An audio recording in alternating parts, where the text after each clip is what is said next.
આગામી 6 દિવસ રાજ્યમાં વરસાદની આગાહી વ્યક્ત કરવામાં આવી છે। શક્તિ વાવાઝોડાની અસરના કારણે વરસાદ આવી શકે છે।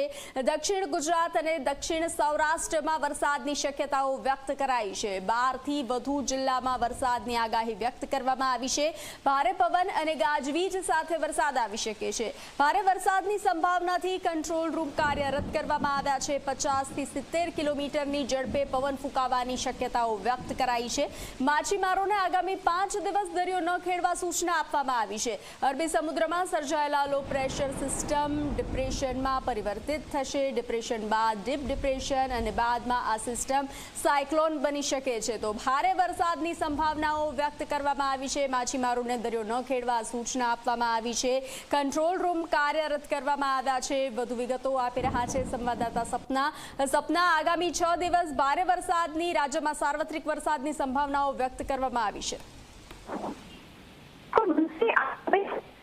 રાજ્યમાં ભારે વરસાદની આગાહી કે અરબી સમુદ્રમાં હાલ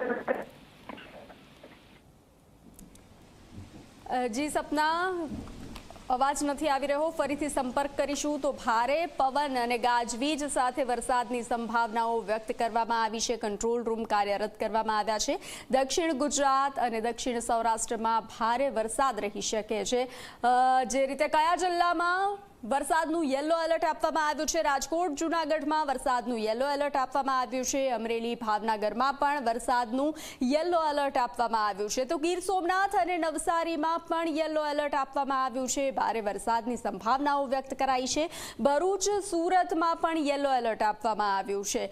તો તાપી નર્મદામાં પણ ભારે વરસાદ રહી શકે છે। ખેડૂતોની ચિંતામાં વધારો થઈ શકે છે। તો હાલ ડાંગ અને વલસાડમાં પણ વરસાદનું યલો એલર્ટ આપવામાં આવ્યું છે। તો જે રીતે પૂરા રાજ્યમાં વરસાદની સંભાવનાઓ વ્યક્ત કરવામાં આવી છે, તો અનેક જિલ્લામાં યલો એલર્ટ આપવામાં આવ્યું છે।